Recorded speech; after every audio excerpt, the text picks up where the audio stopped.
Hydronephrosis इसका meaning होता है कि जब किसी कारण से,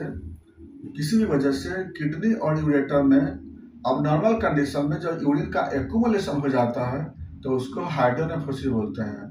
फिर से बात करते हैं ना, यानी किडनी और यूरेटर, जैसे आपको मालूम होगा यहाँ पे हम एक किडनी बना है इसे समझने के लिए, यहाँ से यूरिन बनता है।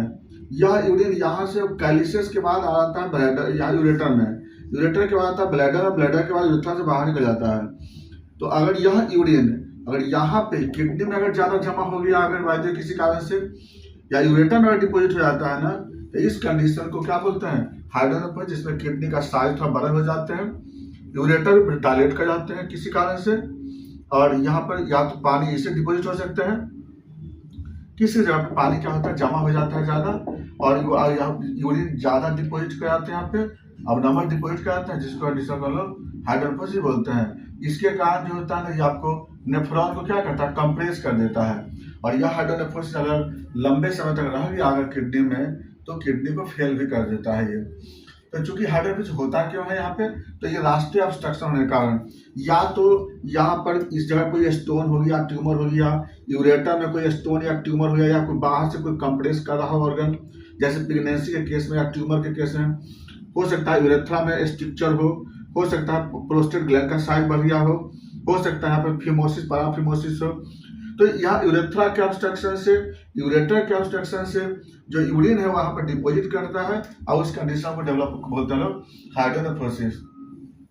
इसमें क्या होता है, मेन रीजन तो ये होता है ऑब्स्ट्रक्शन के कारण से, और यह जो ऑब्स्ट्रक्शन जो होता है वह किसी भी लेवल पे हो सकता है। तो अब क्या है ना, इसका सिम्टम क्या मिलता है, तो बहुत सारे लोगों में अब्डोमिनल पेन होते हैं, अब्डोमेन इनलार्ज हो जाते हैं, अब यूरिन का फॉर्मेशन घट सकता है उसमें, और दोनों तरफ हुआ तो बहुत प्रॉब्लम होता है। एक तरफ अगर हाइड्रोनेफ्रोसिस हुआ, होता है बहुत सारे पेशेंट में होता है ना कि एक तरफ का हाइड्रोनेफ्रोसिस होता है, ज्यादातर स्टोन हो गया तो आपको उस साइड डेवलप हो जाते हैं,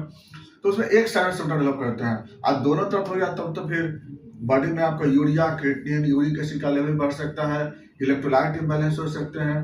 तो केएफटी करने पे एक तरफ का होगा तो केएफटी में नॉर्मल रिपोर्ट आएगी, और दोनों तरफ हाइड्रोनेफ्रोसिस होगा तो केएफटी का रिपोर्ट अब नॉर्मल मिल सकता है आपको। डायग्नोसिस के लिए अल्ट्रासोनोग्राफी करते हैं, अल्ट्रासोनोग्राफी से पता लग जाता है। फंक्शन के लिए हम लोग आईबीपी कराते हैं, इंटरफेस पाइलोग्राम कराते हैं, और उसके बाद जब पता लग गया हाइड्रोनेफ्रोसिस, तो जिस वजह से वहाँ पे ऑब्स्ट्रक्शन है उसका ऑब्स्ट्रक्शन को ठीक करना है। इसका ट्रीटमेंट का सबसे मेन बात होती है कि प्रॉपर डायग्नोसिस कर करके ये पता लगाना है कि ऑब्स्ट्रक्शन किस लेवल का है, और उसके बाद हाइड्रोनेफ्रोसिस ठीक हो जाती है। इसमें घबराने की जरूरत नहीं होती है। हाँ, अगर 7-8 महीना से ज़्यादा हाइड्रोनेफ्रोसिस होता है ना, तब उसमें आपको घबराने की जरूरत